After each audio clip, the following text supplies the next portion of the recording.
Hello everyone, welcome to our YouTube channel only PSC। कैसे हैं आप लोग? आई होप आप लोग बहुत अच्छे होंगे। तो चलिए शुरू करते हैं आज का लेक्चर। और लेक्चर को शुरू करने से पहले आपसे रिक्वेस्ट है, अगर आपने चैनल को सब्सक्राइब नहीं किया तो प्लीज़ कर दीजिएगा और नोटिफिकेशन बिल को भी हिट कर दीजिएगा, जिससे कि आने वाली वीडियो के नोटिफिकेशन आपको टाइम पर मिल पाएँ। और वीडियो को शेयर ज़रूर से कर दीजिएगा, आपसे रिक्वेस्ट है। तो चलिए शुरू करते हैं आज का लेक्चर। फर्स्ट क्वेश्चन है, ये इसमें आपको सूची 1 और सूची 2 को मिलाना है। तो सूची 1 में जो है नाम दिए गए हैं डिफेंस मिसाइलों के, डिफेंस जो है डिफेंस सिस्टम जो है, और सूची 2 में है जो डिफेंस सिस्टम दिए गए हैं। तो आपको बताना है कि कौन सा डिफेंस सिस्टम का नाम जो है क्या है। तो जो सारस है या किसका नाम है? तो सारस जो है मल्टीपर्पज़ सिविल हवाई जहाज़ का नाम है। और भीष्म किसका नाम है? तो भीष्म एक प्रकार की बैटल टैंक है। और ब्रह्मोस जो है मिसाइल है, तो सबको पता होगा। और इनसेंट 3C क्या है? या एक सैटेलाइट है। तो इसका सही आंसर क्या होगा? इसका सही आंसर होगा सेकंड, फर्स्ट, फोर्थ और थर्ड। ये आप लोग नोट डाउन कर लीजिएगा। ये नीचे है तो थोड़ा दिख नहीं रहा है। तो ये जो सेकंड, फर्स्ट और फोर्थ और थर्ड, ये आप लोग याद कर लीजिए कि जो सारस है एक मल्टीपर्पज़ सिविल हवाई जहाज़ है, भीष्म एक बैटल टैंक है, ब्रह्मोस एक मिसाइल है और इनसेंट 3C एक सैटेलाइट है। सेकंड क्वेश्चन है, मूसा शब्द का मुस्लिम विधि के अंतर्गत अर्थ क्या है? तो जो मूसा शब्द है इसका मुस्लिम विधि के अंतर्गत अर्थ क्या है? विभाजित संपत्ति, संयुक्त संपत्ति, निजी संपत्ति या फिर अविभाजित संपत्ति में हिस्सा। तो इसका अर्थ जो है अविभाजित संपत्ति में हिस्सा है। ऑप्शन डी इसका सही आंसर है। क्वेश्चन नंबर 3 है, निम्नलिखित में से कौन सा मुस्लिम विवाह विघटन अधिनियम 1939 के अंतर्गत विवाह विच्छेद का आधार नहीं है? पति का 4 या उससे अधिक समय के लिए लापता होना, पति को 2 वर्ष का कारावास की सज़ा होना, पति का पत्नी के भरण पोषण करने में असफल रहना या फिर पति की नपुंसकता। तो आपको बताना है कि कौन सा मुस्लिम विवाह विघटन अधिनियम 1939 के अंतर्गत विवाह विच्छेद का आधार नहीं है। तो इसका सही आंसर है गाइस ऑप्शन बी, पति को 2 वर्ष का कारावास की सज़ा होना। क्वेश्चन नंबर 4 है, उत्तर प्रदेश के उत्तरी भाग में उत्तरांचल के समर्थन में निम्न में से किस दल ने एक महत्वपूर्ण भूमिका निभाई? उत्तराखंड मुक्ति मोर्चा, उत्तराखंड रक्षा मोर्चा, हिम शिवसेना या फिर उपरोक्त सभी। तो इसका सही आंसर क्या है? तो इसका सही आंसर है ऑप्शन डी, उपरोक्त सभी। क्वेश्चन नंबर 5 है, निम्नलिखित में से कौन सा युग्म सही है? धूमरा नृत्य गीत है, संजीवनी रोमांटिक गीत है, लेहचारी त्योहार है या फिर खरा ततिया त्योहार है। तो आपको बताना है इनमें से कौन सा सही है। तो इसका सही आंसर है गाइस ऑप्शन सी, लेहचारी जो है एक प्रकार का त्योहार है। बाकी जो ये सारे गलत हैं। क्वेश्चन नंबर 6 है, परमादेश की रिट जारी की जाएगी जब वहाँ शिकस्त हो। एक अनिवार्य कर्तव्य का पालन करना, विवेकाधीन कर्तव्य का पालन करना, अनुबंध की उत्पन्न होने वाला एक दायित्व का पालन करना या फिर एक निजी संस्था द्वारा एक दायित्व का पालन करना। तो जो परमादेश की रिट जारी की जाएगी वह कौन सी शिकस्त पर जारी की जाएगी? तो वह जो है एक अनिवार्य कर्तव्य का पालन करना। ऑप्शन ए इसका सही आंसर है। क्वेश्चन नंबर 7 है, निम्न में से किसमें विवाह के लिए पूर्ण असमर्थता है? समर्थता, विवाह संबंध, छात्रीय संबंध या फिर उपरोक्त सभी। तो आपको बताना है कि जो विवाह के लिए पूर्ण असमर्थता है वह किसमें है? तो वह जो है उपरोक्त सभी में है। ऑप्शन डी इसका सही आंसर है। क्वेश्चन नंबर 8 है, सेबी के कार्यकारी निदेशक के रूप में किसने कार्यभार संभाला है? नरेंद्र रावत, आनंद राजेश्वर, अनंत बरुआ या फिर अमित त्रिपाठी। तो आपको बताना है जो सेबी के कार्यकारी हैं या निदेशक के रूप में किसने कार्य संभाला है? तो यह जो है अजय त्यागी हैं, अजय त्यागी। इसे आप लोग याद रखिएगा, पूछा जा सकता है। तो जो 2022 में ये करंट के सेबी के कार्यकारी निदेशक के रूप में अजय त्यागी को नियुक्त किया गया है। क्वेश्चन नंबर 9 है, एक सुन्नी मुस्लिम इद्दत की अवधि में विवाह करता है तो वह विवाह क्या है? सुन्नी, वैध, अनियमित या फिर सुन्नी करड़ी। तो जो सुन्नी मुस्लिम इद्दत की अवधि में विवाह करता है तो वह विवाह क्या होगा? तो वह विवाह जो है अनियमित होगा। ऑप्शन सी इसका सही आंसर है। क्वेश्चन नंबर 10 है, कौन सा नियम प्रावधान कहता है कि मुजरा की विशिष्टियाँ लिखित कथन में दी जाएंगी? आदेश 8 नियम 6, आदेश 8 नियम 6 खा, आदेश 8 नियम 4 या फिर आदेश 6 नियम 6। तो कौन सा प्रावधान कहता है कि मुजरा की विशिष्टियाँ लिखित कथन में दी जाएंगी? तो यह जो है आदेश 8 और नियम 6 कहता है। ऑप्शन ए इसका सही आंसर है। क्वेश्चन नंबर 11 है, किस राज्य की सरकार गरीबों के लिए निःशुल्क स्वास्थ्य बीमा योजना लागू करेगी? तो आपको बताना है कि कौन सी राज्य सरकार है जो गरीबों के लिए निःशुल्क स्वास्थ्य बीमा योजना लागू करेगी। पंजाब, हरियाणा, मणिपुर या फिर जम्मू कश्मीर। तो इसका सही आंसर है गाइस ऑप्शन बी, हरियाणा जो है यहाँ की सरकार, राज्य सरकार जो है गरीबों के लिए निःशुल्क स्वास्थ्य बीमा योजना लागू करेगी। और गाइस बहुत आप लोगों को इंपॉर्टेंट क्वेश्चन कराए जा रहे हैं, तो प्लीज़ वीडियो को लाइक कर दीजिए, शेयर कर दीजिए और चैनल को सब्सक्राइब करना मत भूलिएगा और नोटिफिकेशन बिल को भी हिट कर दीजिएगा। तो क्वेश्चन नंबर 12 है, उत्तर भारत के प्रथम वन्य जीव नए बैंक की स्थापना कहाँ की जा रही है? जयपुर राजस्थान में, बरेली उत्तर प्रदेश में, हिसार हरियाणा में या फिर अमृतसर पंजाब में। तो आपको बताना है कि वन्य जीव नए बैंक की स्थापना कहाँ की जा रही है। तो इसकी स्थापना जो है बरेली उत्तर प्रदेश में की जा रही है। ऑप्शन बी इसका सही आंसर है। क्वेश्चन नंबर 13 है, संज्ञेय अपराध में एक पुलिस अधिकारी क्या कर सकता है? मुलजिम को बिना वारंट के गिरफ्तार नहीं कर सकता है, बिना वारंट के अपराधी को गिरफ्तार कर सकता है, रिमांड आदेश के बिना पुलिस हिरासत से मुलजिम को रख सकता है या फिर इनमें से कोई नहीं। तो जो संज्ञेय अपराधी होता है इसको एक पुलिस अधिकारी जो है क्या कर सकता है? तो इसको जो है बिना वारंट के अपराधी को गिरफ्तार कर सकता है। ऑप्शन बी इसका सही आंसर है। क्वेश्चन नंबर 14 है, कला भवन उत्तर प्रदेश में कहाँ पर स्थित है? ये तो ये सबको पता होगा, आगरा, इलाहाबाद, वाराणसी या फिर लखनऊ। तो जो भारत कला भवन उत्तर प्रदेश है यह कहाँ पर स्थित है? तो यह जो है वाराणसी में स्थित है। ऑप्शन सी इसका सही आंसर है। क्वेश्चन नंबर 15 है, किसकी सहायता से 1857 के विद्रोह में अंग्रेजों ने प्रशासन के खिलाफ अवध में नींव रखी थी? गोरखा, पहाड़ी, जाट या फिर उपरोक्त सभी। तो इसका सही आंसर है गाइस ऑप्शन ए, गोरखा जो है इसके खिलाफ जो है अवध में नींव रखी गई थी। क्वेश्चन नंबर 16 है, किस देश को लैंड ऑफ 1000 द्वीप कहा जाता है? ये बहुत इंपॉर्टेंट क्वेश्चन है। ये ऐसा कौन सा देश है जिसको लैंड ऑफ 1000 द्वीप कहा जाता है? मलेशिया को, इंडोनेशिया को, आयरलैंड को या फिर फिनलैंड को। तो इसका सही आंसर है गाइस ऑप्शन बी, इंडोनेशिया को जो है लैंड ऑफ 1000 द्वीप कहा जाता है।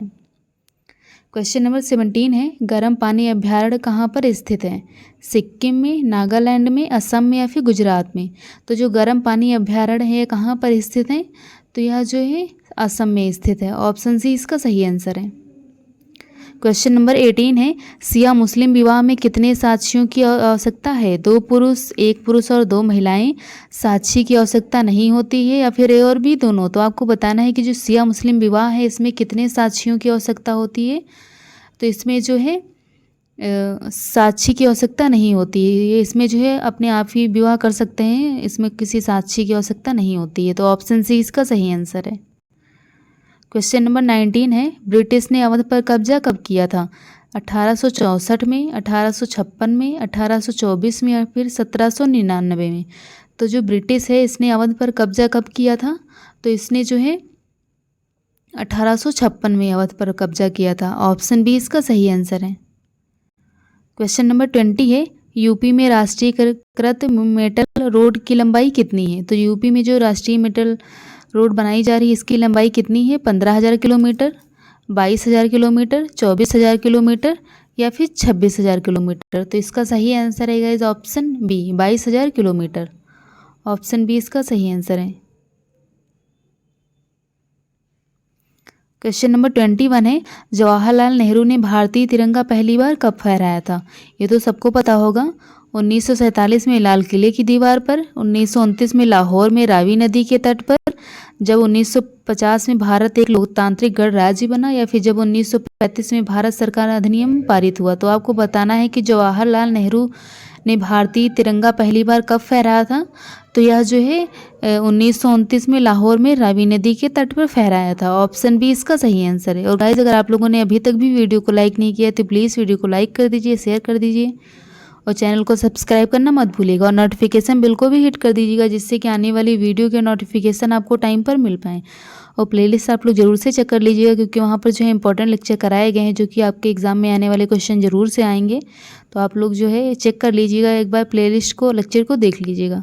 तो क्वेश्चन नंबर 22 है, पूर्व भारतीय राष्ट्रपति डॉक्टर APJ अब्दुल कलाम को किस वर्ष प्रतिष्ठित भारत रत्न पुरस्कार से सम्मानित किया गया था? तो आपको बताना है जो APJ अब्दुल कलाम थे इनको किस वर्ष जो है भारत भारत रत्न पुरस्कार से सम्मानित किया गया था? 1992, 1995, 1997 या फिर 1998? तो इसका सही आंसर है ऑप्शन सी, 1997 में जो है एपीजे अब्दुल कलाम को भारत रत्न पुरस्कार से सम्मानित किया गया था। क्वेश्चन नंबर 23 है, मुख्य रूप से पहाड़ियों में उगाई जाने वाली फसल को क्या कहते हैं? कौन सी फसल होती है जो मतलब जो है पहाड़ियों में उगाई जाती है मुख्य फसल? मीठी मकई, मीठे ज्वार, मीठे आलू या फिर मीठी मटर? तो इसका सही आंसर क्या है? तो इसका सही आंसर है ऑप्शन बी, मीठे ज्वार जो हैं अक्सर पहाड़ियों में उगाए जाते हैं। क्वेश्चन नंबर 24 है, बाल अधिकारों पर संयुक्त राष्ट्र कन्वेंशन के अनुसार निम्नलिखित में से वह क्या है जो एक अधिकार नहीं है? सामाजिक सुरक्षा, रोजगार, शोषण से संरक्षण या फिर शिक्षा? तो इसका सही आंसर है गाइस ऑप्शन बी, रोजगार। क्वेश्चन नंबर 25 है, राजकोषीय घाटे को परिभाषित करता है? मुद्रीकृत घाटा और बजटीय घाटे का योग, भारतीय रिजर्व बैंक से केंद्र सरकार द्वारा ली गई राशि में शुद्ध वृद्धि, या फिर वर्तमान खर्च और वर्तमान राजस्व के बीच का अंतर, या फिर सरकार का कुल व्यय इसके द्वारा उत्पन्न किए गए राजस्व से अधिक हो? तो आपको बताना है जो राजकोषीय घाटे है इसकी परिभाषा इसमें से कौन सी है? तो इसकी परिभाषा जो है यह है कि भारतीय रिजर्व बैंक से केंद्र सरकार द्वारा ली गई राशि में शुद्ध वृद्धि। ऑप्शन बी इसका सही आंसर है। क्वेश्चन नंबर 26 है, योगी आदित्यनाथ ने उत्तर प्रदेश के मुख्यमंत्री के रूप में शपथ ग्रहण की है? कौन से मुख्यमंत्री के रूप में? 20वें, 21वें, 22वें या फिर 19वें? तो इसका सही आंसर है गाइस ऑप्शन सी, 22वें मुख्यमंत्री के रूप में शपथ ग्रहण की है योगी आदित्यनाथ जी ने। क्वेश्चन नंबर 27 है, निम्न नामों में से कौन सा नगर उत्तर प्रदेश में वाराणसी के नाम से नहीं जाना जाता है? बनारस, काशी, विश्वनाथपुरी या फिर सूर्यनगर? तो ऐसा कौन सा इन चारों में से नगर है जो वाराणसी के रूप में नहीं जाना जाता है? तो यह इसका सही आंसर है ऑप्शन डी, ये जो सूर्यनगर है यह जो है वाराणसी के रूप में नहीं जाना जाता है। बाकी बनारस, विश्वनाथ नगरी और काशी ये तीनों तो जाने जाते हैं। क्वेश्चन नंबर 28 है, भारतीय संविधान में किस आधार पर अल्पसंख्यकों को पहचाना जाता है? धर्म के आधार पर, जाति के आधार पर, समूह के लोगों का कुल आबादी में प्रतिशत या फिर रंग? तो इसका सही आंसर है गाइस ऑप्शन सी, समूह के लोगों का कुल आबादी में प्रतिशत के आधार पर जो है अल्पसंख्यकों को पहचाना जाता है। क्वेश्चन नंबर 29 है, सही उत्तर का चयन कीजिए। तो प्राथमिक सूचना रिपोर्ट का क्या मतलब है?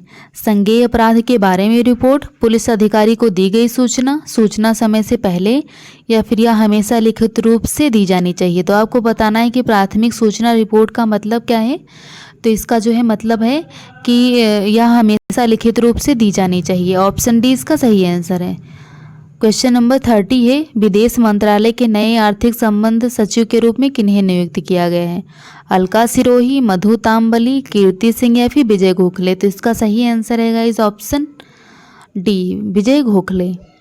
क्वेश्चन नंबर 31 है, मुख्य न्यायिक मजिस्ट्रेट पारित कर सकता है 7 वर्ष की सजा से अधिक का कारावास नहीं, आजीवन कारावास के लिए दंडादेश, मौत की सज़ा या फिर 7 वर्ष से अधिक के कारावास की सज़ा? तो आपको बताना है कि जो मुख्य न्यायिक मजिस्ट्रेट है या क्या पारित कर सकता है?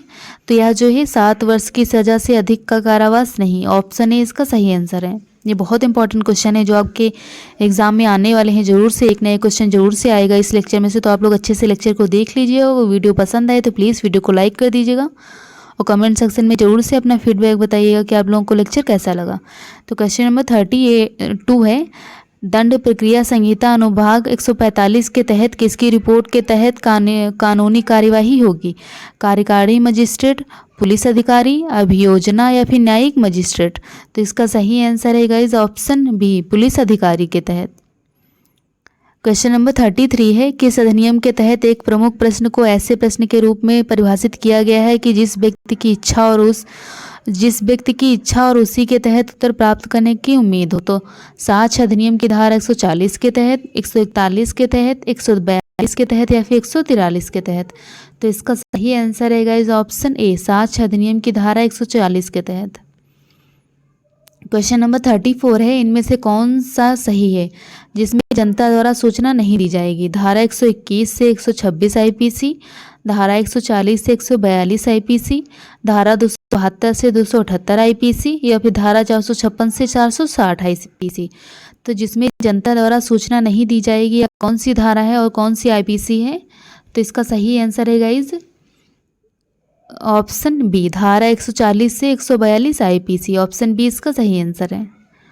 क्वेश्चन नंबर 35 है, पुलिस कब बिना वारंट गिरफ्तार कर सकेगी? वर्णित है, मतलब पुलिस जो है कब बिना वारंट के गिरफ्तार कर सकती है, कौन सी धारा में वर्णित किया गया है? धारा 40 में, धारा 42 में, धारा 41 में या फिर धारा 44 में? तो इसका सही आंसर क्या है? तो इसका सही आंसर है गाइस ऑप्शन सी, धारा 41 में जो है पुलिस बिना किसी वारंट के गिरफ्तार कर सकती है। इसमें जो है धारा 41 में इसका वर्णन किया गया है। क्वेश्चन नंबर 36 है, दंड प्रक्रिया संहिता के तहत असत्य प्रक्रिया क्या है? जांच न्यायालय द्वारा संचालित की जाएगी, आरोप तय करने के बाद जांच संचालित की जाएगी, या फिर आरोप तय करने से पहले जांच संचालित की जाएगी, या फिर न्यायाधीश द्वारा संचालित की जाएगी? तो आपको बताना है कि दंड प्रक्रिया संहिता के तहत असत्य प्रक्रिया क्या है।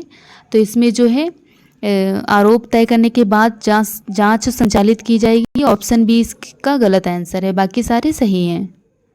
क्वेश्चन नंबर 37 है, विश्व बैंक ने कौशल भारत मिशन की सहायता के लिए कितनी ऋण की मंजूरी दी है? 350 मिलियन, 250 मिलियन, 450 मिलियन या फिर 150 मिलियन? तो आपको बताना है कि जो विश्व बैंक ने कौशल भारत मिशन की सहायता के लिए कितने ऋण की मंजूरी दी है? तो इसमें जो है 250 मिलियन ऋण की मंजूरी दी है। ऑप्शन बी इसका सही आंसर है। क्वेश्चन नंबर 38 है, सम्मन कैसे तामील किया जाता है?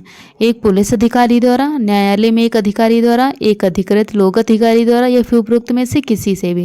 ये बहुत इंपॉर्टेंट क्वेश्चन है। जो सम्मन आप लोगों के कभी कभी आया होगा तो आपको बताना है किसके द्वारा जो है, कौन से अधिकारी द्वारा तामील किया जाता है। तो यह जो है उपरोक्त में से किसी से भी, मतलब किसी से भी ये सम्मन जो है तामील किया जा सकता है। एक पुलिस अधिकारी द्वारा भी, न्यायालय में एक अधिकारी द्वारा भी, और एक अधिकृत लोक अधिकारी द्वारा भी। तो ऑप्शन डी इसका सही आंसर है। बहुत इंपॉर्टेंट क्वेश्चन है, आप लोग याद रखिएगा। क्वेश्चन नंबर 39 है, प्रथम भारतीय एक्सप्रेसवे जहां भारतीय वायुसेना के विमान को उतारने का सफल परीक्षण किया गया। तो आपको बताना है ऐसा कौन सा एक्सप्रेसवे है जहां पर भारतीय वायुसेना के विमान को उतारने का सफल परीक्षण किया गया है? Agra Lucknow expressway, Yamuna expressway, Durgapur expressway, या फिर अहमदाबाद वडोदरा एक्सप्रेसवे? तो इसका सही आंसर क्या है, आप लोग कमेंट सेक्शन में बताइएगा। तो इसका सही आंसर है guys option B, Yamuna expressway पर जो है ऐसा बनाया गया है जहां पर जो है वायुसेना के विमान को उतारने का सफल परीक्षण किया गया है। क्वेश्चन नंबर 40 है, देश का प्रथम इंटर मॉडल टर्मिनल कहाँ पर स्थापित किया जा रहा है? गाजीपुर में, हल्दिया में, वाराणसी में या फिर साहिबगंज में?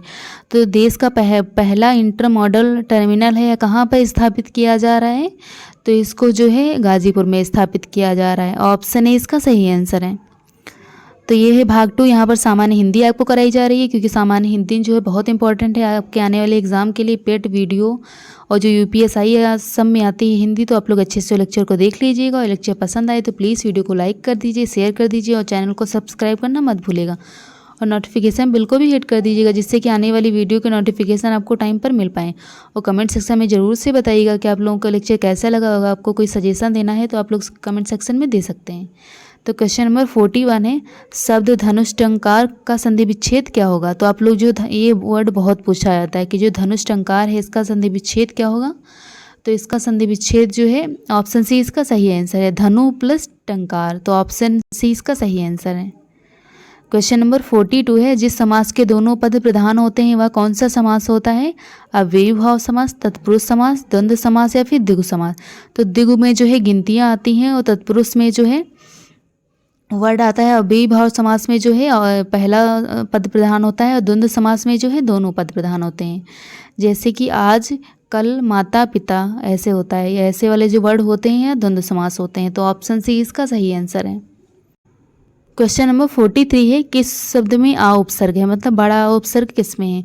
तो उपसर्ग जो है आगे लगता है और प्रत्यय जो है पीछे लगता है, इसे आप लोग याद रखिएगा। तो आपको बताना है जो बड़ा आ उपसर्ग है कौन से वर्ड में है? आतंक में, अभाव में, अभिशाप में या फिर अत्यंत में? तो ये तो सबको पता होगा, ये आंसर बहुत बेसिक सा है। तो ये जो अभाव में तो बड़ा है भी ही नहीं, इसमें भी नहीं है बड़ा, इसमें भी नहीं है। तो इसका सही आंसर है ऑप्शन ए, आतंक में। क्वेश्चन नंबर 44 है, अग्नि परीक्षा देने का अर्थ क्या है? कठोर तप करना, दृढ़ निश्चय करना, साहसपूर्वक सामना करना या फिर कठिन परिस्थिति में पड़ना? तो इस टाइम तो आप लोग समझ लीजिए अग्नि परीक्षा ही दे रहे हैं, क्योंकि इतनी मेहनत कर रहे हैं। तो इसमें से कौन सा अर्थ होगा अग्नि परीक्षा का? तो इसका सही आंसर है ऑप्शन डी, कठिन परिस्थिति में पढ़ना। ऑप्शन डी इसका सही आंसर है।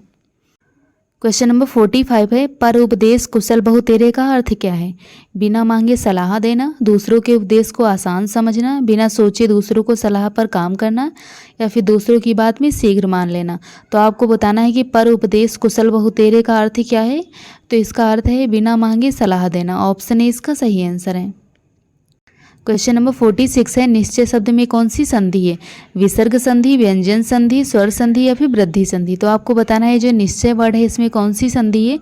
ये जो संधियाँ और संधि विच्छेद ये बहुत पूछे जाते हैं, और समास हैं ये चीज़ें बहुत पूछी जाती हैं। तो आपको हर एक लेक्चर में कराई जाती हैं। तो आप लोग सारे लेक्चर देखिएगा, क्योंकि बहुत इंपॉर्टेंट हैं, क्योंकि ये एग्ज़ाम में आपके आने वाले क्वेश्चन हैं। तो आप लोग अच्छे से देख लीजिएगा, और वीडियो पसंद आए तो प्लीज़ वीडियो को लाइक कर दीजिए और शेयर करना मत भूलिएगा, और कमेंट सेक्शन में अपना फीडबैक ज़रूर से दीजिएगा।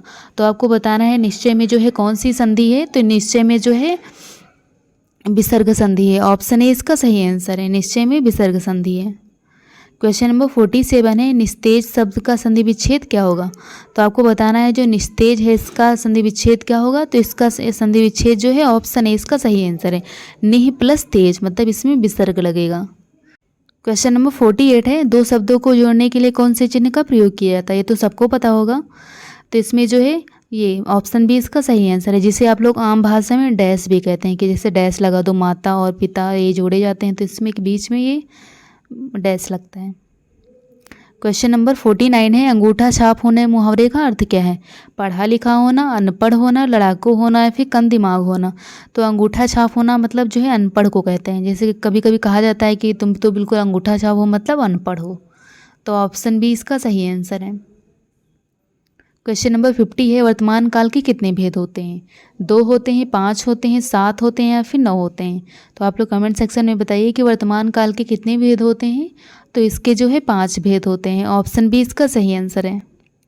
क्वेश्चन नंबर 51 है, कर्मवाच्य में प्रधानता होती है कर्ता की, कर्म की, संज्ञा की या फिर क्रिया की। तो जो कर्मवाच्य होते हैं इसमें किसकी प्रधानता होती है? तो इसमें जो है कर्म की होती है। ऑब्वियस सी बात है, जब कर्मवाच्य है तो इसमें कर्म ही की प्रधानता होगी। तो ऑप्शन बी इसका सही आंसर है। क्वेश्चन नंबर 52 है, जिसमें लिंग, वचन तथा कारक से कोई विकार नहीं होता है, क्या कहलाता है? प्राणीवाचक, अव्यय, निपात या फिर संपात। तो आपको बताना है कौन सा वो जिसमें इसमें कौन सा वर्ड है जिसमें जो है लिंग, वचन तथा कारक में कोई भी विकार नहीं होता है। तो उसे क्या कहते हैं? तो उसे जो है अव्यय कहा जाता है। ऑप्शन बी इसका सही आंसर है। क्वेश्चन नंबर 53 है, ये बहुत पूछा जाता है कि जो मृगनयनी उपन्यास है इसके रचनाकार कौन है? वृंदावन लाल वर्मा, महादेवी वर्मा, धर्म भारती या फिर शैलेश जैदी। तो आपको बताना है जो मृगनयनी उपन्यास के रचनाकार हैं या कौन है। तो इसके रचनाकार जो है वृंदावन लाल वर्मा है। ऑप्शन ए इसका सही आंसर है। क्वेश्चन नंबर 54 है, प्रसिद्ध उपन्यास चंद्रकांता किसके द्वारा लिखा गया है? राधा कृष्णदास के द्वारा, देवकी नंदन खत्री के द्वारा, वृंदालाल वर्मा के द्वारा या फिर राजकुमार वर्मा के द्वारा, रामकुमार वर्मा के द्वारा। तो आपको बताना है कि जो प्रसिद्ध उपन्यास चंद्रकांता है किसके द्वारा लिखा गया है। ये बहुत उपन्यास इंपॉर्टेंट है, तो आप लोग बताइएगा। तो इसका सही आंसर है गाइस ऑप्शन बी, देवकी नंदन खत्री के द्वारा जो है प्रसिद्ध उपन्यास चंद्रकांता लिखा गया है। क्वेश्चन नंबर 59 है, माँ ने बच्चों को बुलाया है किस कारक का उदाहरण है? तो माँ ने बच्चों को बुलाया, कर्ता कारक, कर्म कारक, करण कारक या फिर अपादान कारक। तो आपको बताना है माँ ने बच्चों को बुलाया इसमें किस कारक का उदाहरण है। तो इसका सही आंसर है गाइस ऑप्शन बी, कर्म कारक का। कर्म कारक जो है इसमें माँ ने बच्चे को बुलाया, इसमें कर्म कारक है। तो कर्म कारक में क्या आता है? कर्ता ने कर्म को, बच्चों को बुलाया, मतलब बच्चों एक को जो आ गया है इसके कारण कर्म है, क्योंकि कर्ता ने होता है, कर्म को करण से, संप्रदान के लिए, अपादान से अलग। ये सारे आप लोग याद रखिएगा, कारक आप लोग सारे याद रख कर लीजिएगा। क्वेश्चन नंबर 60 है, निजवाचक सर्वनाम का प्रयोग किस वाक्य में हुआ है? अपनों से क्या छिपाना, भगवान मुझे अपना ले, मैं आप ही चला जाता हूँ, उपयुक्त सभी। तो आपको बताना है जो निजवाचक सर्वनाम है यह किस वाक्य में प्रयोग हुआ है। तो यह जो है ऑप्शन सी में प्रयोग हुआ है। मैं आप ही चला जाता हूँ मतलब अपने आप ही कोई कार्य करना, यह निजवाचक में आता है। तो निजवाचक सर्वनाम ऑप्शन सी इसका सही आंसर है। क्वेश्चन नंबर 61 है, मूल स्वर के समूह को निश्चित कीजिए। तो आपको बताना है मूल स्वर इनमें से कौन सा है। तो इसमें से जो है ऑप्शन सी इसका सही आंसर है। क्वेश्चन नंबर 62 है, वर्तनी का संबंध निम्न में से किसमें है। भाषागत ध्वनियों के उच्चारण से, वाक्य संरचना से, कारक संरचना से या फिर संधि से। तो जो वर्तनी का संबंध होता है या निम्न में से किससे होता है, तो यह जो है ऑप्शन ए इसका सही आंसर है। आपको शुद्ध वर्तनी का जो है लेक्चर कराया गया है, जो है हिंदी का पूरा लेक्चर कराया गया है जिसमें सारी शुद्ध वर्तनी के वर्ड हैं। तो आप लोग उसको ज़रूर से देख लीजिएगा क्योंकि बहुत इंपॉर्टेंट लेक्चर है जो कि आपके आने वाले एग्जाम में कहीं कोई ना कोई एक क्वेश्चन पूछा जा सकता है शुद्ध वर्तनी का। तो आप लोग पूरा लेक्चर देख लीजिएगा और लेक्चर पसंद आए तो कमेंट सेक्शन में ज़रूर से बताइएगा कि आप लोगों को लेक्चर कैसा लगा। क्वेश्चन नंबर 63 है, निम्नलिखित में से कौन सोना का पर्यायवाची नहीं है। स्वर्ण, बहुमूल्य, हिरण या फिर कनक। तो आपको बताना है इसमें से सोना जो है इसका पर्यायवाची कौन सा नहीं है। तो यह जो है बहुमूल्य, ऑप्शन बी इसका सही आंसर है। और हिरण जो है यह भी सोने का पर्यायवाची है। आप लोग बहुत लोग लगा देंगे कि जो हिरण है यह सोने का पर्यायवाची नहीं है, यह बिल्कुल है। क्वेश्चन नंबर 64 है, कृतज्ञ का विलोम क्या होगा। कृतहन, जड़, संवेदहीन या फिर अकृतज्ञ। तो जो कृतज्ञ होगा इसका विलोम क्या होगा। तो इसका विलोम जो है कृतन होता है। ऑप्शन ए इसका सही आंसर है, कृतहन। क्वेश्चन नंबर 65 है, बांसुर उछलना मुहावरे का सही अर्थ क्या होता है। नीचे से ऊपर चढ़ना, बहुत खुश होना, पागल होना या फिर उछल कूद करना। तो आपको बताना है जो बांसुर उछलना इस मुहावरे का अर्थ क्या है। तो इस मुहावरे का अर्थ है कि बहुत खुश होना। ऑप्शन बी इसका सही आंसर है। क्वेश्चन नंबर 66 है, जिन ढूंढा तिन पाइयाँ गहरे पानी पे बैठ। कहावत का सही अर्थ क्या है कि जिन ढूंढा तिन पाइयाँ गहरे पानी बैठ का कहावत का अर्थ क्या है। पानी में गोता लगाना, पानी में डूबना, परिश्रम का फल अवश्य मिलता है या फिर मेहनत नहीं करना। तो इसका सही आंसर क्या है। तो इसका सही आंसर है ऑप्शन सी, परिश्रम का फल अवश्य मिलता है। क्वेश्चन नंबर 67 है, निम्न पंक्ति में कौन सा अलंकार है। समय जा रहा है और काल है आ रहा, सचमुच उल्टा भाव भुवन में है छा रहा। तो आपको बताना है इसमें कौन सा अलंकार है। अनुप्रास अलंकार, उभय अलंकार, पूर्व रूप अलंकार या फिर अनिमीलित अलंकार। तो इसका सही आंसर क्या है आप लोग कमेंट सेक्शन में बताइएगा। तो इसका सही आंसर है ऑप्शन बी, उभय अलंकार। उभय अलंकार जो है इस पंक्ति में अलंकार है। क्वेश्चन नंबर 68 है, चित्रलेखा जो है किसकी रचना है। उदय शंकर भट्ट की, भगवती चरण वर्मा की, केदारनाथ सिंह की या फिर कुंवर नारायण की। तो यह जो चित्रलेखा है किसकी रचना है आप लोग कमेंट सेक्शन में बताइएगा। तो यह जो है भगवती चरण वर्मा की रचना है। ऑप्शन बी इसका सही आंसर है। क्वेश्चन नंबर 69 है, 11 वर्ष का समय कहानी के लेखक कौन है। यह कहानी जो है बहुत पूछी जाती है तो आप लोग लिख लीजिएगा। जो 11 वर्ष का समय है इस कहानी के लेखक कौन है। रामचंद्र शुक्ल, वृंदावन लाल वर्मा, जयशंकर प्रसाद या फिर राहुल सांकृत्यायन। तो जो 11 वर्ष का समय है इस कहानी के लेखक कौन है आप लोग कमेंट सेक्शन में बताइएगा। तो इसके लेखक जो है रामचंद्र शुक्ल हैं। ऑप्शन है इसका सही आंसर है। बहुत इंपॉर्टेंट क्वेश्चन है, आप लोग लिख लीजिएगा। क्वेश्चन नंबर 70 है, अढ़ाई हाथ की ककड़ी 9 हाथ का बीज। तो इस मुहावरे का अर्थ क्या है। अनहोनी बात, बेकार ककड़ी, बहुत बड़ी ककड़ी या फिर बहुत छोटी ककड़ी। तो आपको बताना है कि अढ़ाई हाथ की ककड़ी 9 हाथ का बीज, इस मुहावरे का क्या अर्थ है। तो इस मुहावरे का अर्थ है कि अनहोनी बात। ऑप्शन ए इसका सही आंसर है। क्वेश्चन नंबर 71 है, उल्टे मुंह गिरना मुहावरे का क्या अर्थ है। चोट लगना, सिर में चोट लगना, दूसरों को नीचा दिखाने के लिए स्वयं नीचा दिखना या फिर छत से गिरना। तो आपको बताना है उल्टे मुंह गिरना का मुहावरे का अर्थ क्या है। तो इस मुहावरे का अर्थ है कि दूसरों को नीचा दिखाने के लिए स्वयं नीचा दिखना। क्वेश्चन नंबर 72 है, प्राण और अच्छत इन दोनों शब्दों को किस वचन के अंतर्गत रखेंगे। एक वचन, द्विवचन, बहुवचन या फिर उपरोक्त सभी। तो जो प्राण और अच्छत है इन दोनों शब्दों को किस वचन के अंतर्गत रखेंगे। तो इनको जो है बहुवचन के अंतर्गत रखेंगे। ऑप्शन सी इसका सही आंसर है। क्वेश्चन नंबर 73 है, भारत की सबसे प्राचीन भाषा कौन सी है। हिंदी है, अरबी है, संस्कृत है या फिर उर्दू है। ये तो सबको पता होगा कि जो भारत की सबसे प्राचीन भाषा है कौन सी है। तो इसका सही आंसर है गाइस ऑप्शन सी, संस्कृत जो है भारत की सबसे प्राचीन भाषा है। क्वेश्चन नंबर 74 है, हिंदी वर्णमाला में कितने वर्ण होते हैं। 26, 33, 49 या फिर 52। तो हिंदी वर्णमाला में कुल कितने वर्ण होते हैं ये सबको पता होगा वैसे। तो इसमें जो है 52 वर्ण होते हैं। ऑप्शन डी इसका सही आंसर है। क्वेश्चन नंबर 75 है, निम्न में से अल्प वर्ण कौन से हैं। फा, भा, का, गा, आ या फिर था, धा। तो आपको बताना है अल्प प्राण वर्ण जो है कौन से हैं। मैंने आपको प्रीवियस जो लेक्चर कराया है उसमें आपको सारे अल्प प्राण, महाप्राण, उपासर्वी कौन से होते हैं, अघोष सघोष सारे क्वेश्चन कराए हैं। तो आप लोगों ने अगर हिंदी का लेक्चर नहीं देखा है तो ज़रूर से देख लीजिए, क्योंकि बहुत इंपॉर्टेंट लेक्चर आपको कराया गया है। तो आपको बताना है कि अल्प प्राण जो वर्ण है इसमें से कौन सा है। तो यह जो है का गा है। ऑप्शन 20 का सही आंसर है। जो पहला तीसरा वर्ड होता है यह अल्प प्राण वर्ग का वर्ड होता है। क्वेश्चन नंबर 76 है, कहत नटत रीझत खिजत मिलत खिलत लजियत भरे भौन में करत हैं नैनो ही सो बात। तो आपको बताना है इसमें कौन सा रस है, वीर रस, वियोग रस, श्रृंगार रस या फिर करुण रस। तो इसमें कौन सा रस है आप लोग कमेंट सेक्शन में बताइएगा। ये बहुत इंपॉर्टेंट लाइन है कि कहत नटत रीझत खिजत मिलत खिलत लजियत भर भौन में करत हैं नैनो ही सो बात। तो इसमें कौन से रस है, तो इसमें जो है श्रृंगार रस है। ऑप्शन सी इसका सही आंसर है। क्वेश्चन नंबर 77 है, संस्कृत में उपसर्ग होते हैं। ये बहुत पूछा जाता है क्वेश्चन कि जो संस्कृत में उपसर्ग हैं कितने होते हैं, 20 होते हैं, 22 होते हैं, 17 होते हैं, फिर 18 होते हैं। ये बहुत इंपॉर्टेंट लेक्चर है जो आप लोगों के एग्जाम में आने वाले क्वेश्चन है, तो आप लोग अच्छे से देख लीजिएगा। तो आपको बताना है संस्कृत में कितने उपसर्ग हैं। तो संस्कृत में जो है 22 उपसर्ग हैं। ऑप्शन 20 का सही आंसर है।